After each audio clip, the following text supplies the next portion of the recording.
This is the Late Round Podcast with your host, JJ Zacharisa.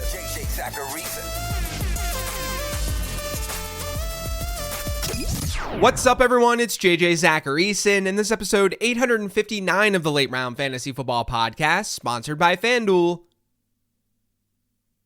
Thanks for tuning in. As a reminder, the Late Round Prospect Guide, it's available for pre-order.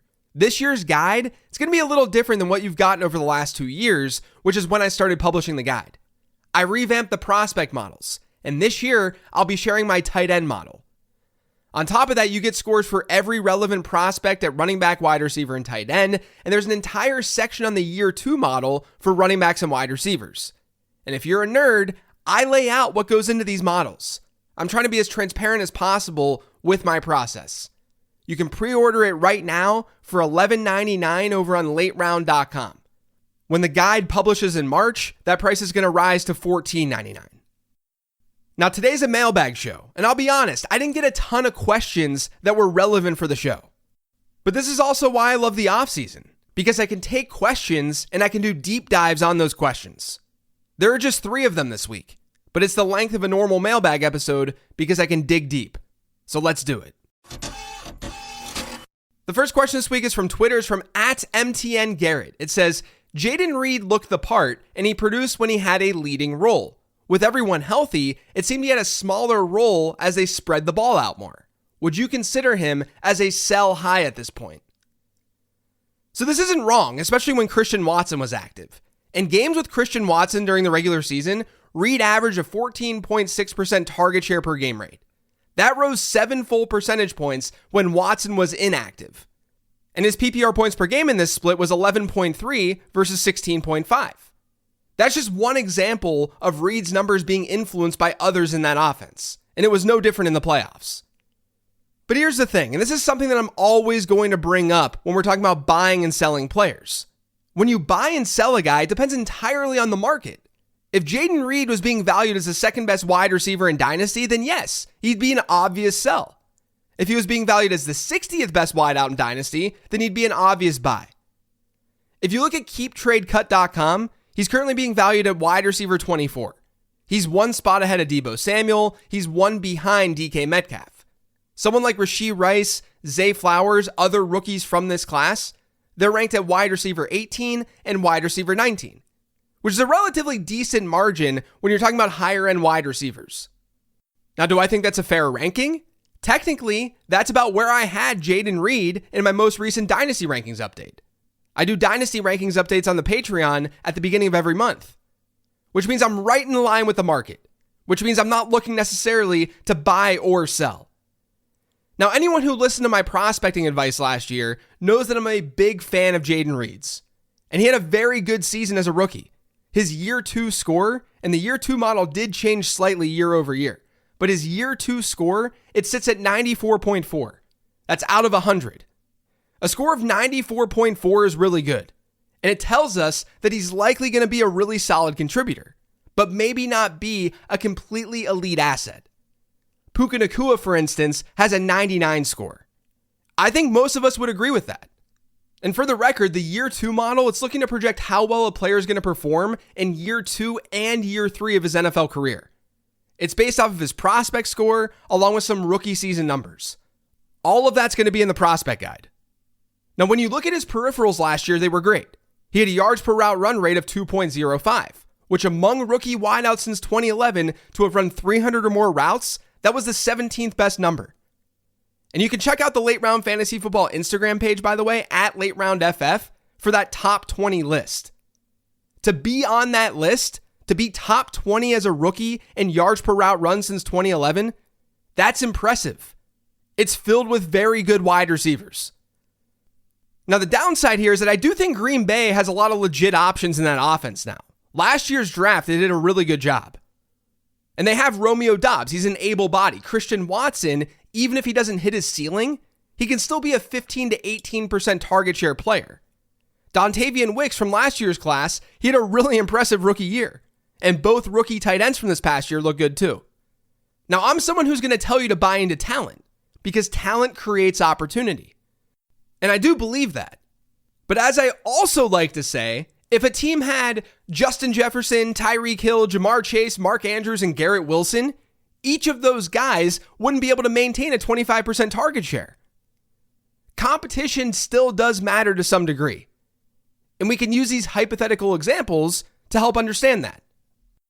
And if we're of the belief that Jayden Reed is great but not elite, which I think is a reasonable assessment, then that means that he's not going to force his way into a 25% target share year in and year out. Maybe he can get that high if there are injuries or if some of these guys really don't work out. But right now, today, there looks to be pretty legit competition in that Green Bay offense. So I think Reed right now is a hold. I have him on a ton of my dynasty rosters, and I'm just enjoying the ride.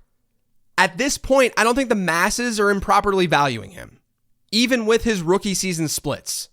Because remember, he was a rookie, and his first year numbers within the context of that were very, very impressive. This next question is from Patreon. It's from Lefty Joe. It says, Hey, JJ, might be a little early, but how's Rashee Rice looking in your year 2 model? Trying to decide if I should be buying in Dynasty and how much it's going to cost. So I thought Rice was a pretty volatile asset entering the NFL. He didn't have the best age-adjusted production, and Matt Harmon's reception perception didn't see him as a great route runner. Now, before I get into the data, what I do think that he showed us in year 1 and hopefully continues to show us in the playoffs is that he's great with the ball in his hands. Kansas City gave him some necessary manufactured touches, and he did a lot with those touches. Did he show up as a stud route runner? I'm not sure he's there yet, just yet. But I think he has the tools, clearly. Now, looking at the data, this definitely checks out. He had an average depth of target this year of 5.2. That's according to PFF. Fewer than 7% of his targets traveled 15 or more air yards. Let me give you some perspective. Among 50-plus target wide receivers this year, that ADOT ranked dead last in the league. It was the lowest. It was lower than Wan'Dale Robinson's. And his rate of seeing targets 15-plus air yards down the field, that was also last. And that's among 80 players. And that's because, according to PFF, among the same demographic of wide receivers, only Jackson Smith-Njigba and Demario Douglas saw a higher percentage of targets come from screens. Douglas ended up seeing more deep targets, but JSN had a pretty low ADOT as well. And again, that's for all high-volume wide receivers. It just so happens that the other wide receivers sort of in his bucket were rookies. So what does that mean? Well, we shouldn't take anything away from Rice. He performed well based on how the Chiefs used him. He had an elite yards per route run rate for a rookie wide receiver, really for any wide receiver. And his target share really picked up as the season went on. In the end, his year 2 model score, it's a little bit better than Jayden Reed's at 95.5. Now, I do have my hesitations. It's not that Rice can't become a very good wide receiver in the NFL. It's just that we don't fully know right now, based on how the Chiefs used him this past year. And I think it's reasonable to at least question what happens if he doesn't quite develop elite route running skills. And if that doesn't happen and the Chiefs add more weapons. There's nothing wrong with at least questioning those things. It doesn't mean that he's a bad asset. I would love to have Rashee Rice on all of my dynasty rosters. He's just not someone that I'm aggressively buying, as this question sort of indicates. Like Jayden Reed, I think he's more of a hold. And I think the two of them are relatively close in value. They're both very good wideouts, but still need a little bit extra to have the elite ceiling that we're all looking for in our wide receivers. Now, this last question is from @AndrewTaylor904 on Twitter. It says, was Kyren Williams good enough to maintain a feature back role? He was good enough to win me a championship, but can he do it again? Kyren Williams is easily, to me at least, the toughest evaluation at running back right now. When he entered the league, I really thought that he was just going to be more of a satellite back. Maybe he could take on some workload if there were injuries, but what he showed in 2023, I didn't think that was ever going to happen. But let's look at that 2023 season. The first question you ask is, was he good enough to maintain a feature back role? Now, good enough is obviously a judgment call, and it's judged by the team's coaching staff. So what I see in data and what I see with my eyes is not necessarily going to match what Sean McVay sees. And Sean McVay seems to really like Kyren Williams, which I don't think is nothing. Now, with that being said, let's look at Williams. This is according to Next Gen Stats, but among all 49 100-plus attempt running backs this year, Williams ranked 10th in rushing yards over expected per rush. He trailed only Devon Achane in expected points added per rush. He also trailed only Achane in success rate. Now, according to PFF data, he was top 10 in yards after contact per attempt. He gained 10 or more yards at the 12th highest rate among these running backs. He was stuffed for 0 or fewer yards at a top 5 rate, meaning he was good at gaining positive yards. Kyren Williams was very good in 2023. His coaching staff likes him.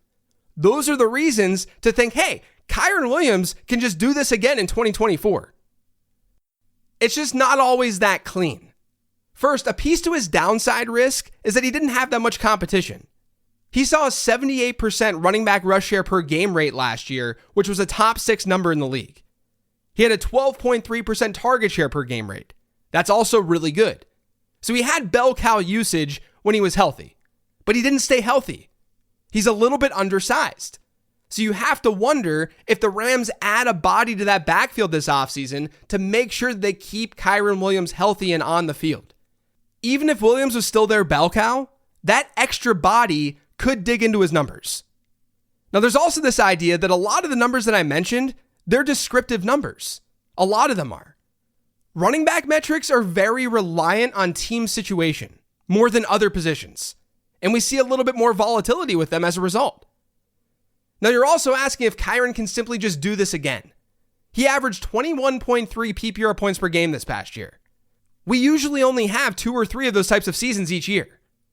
And most of the players who give you that kind of production consistently, they're earlier round picks in the NFL draft. They were better prospects.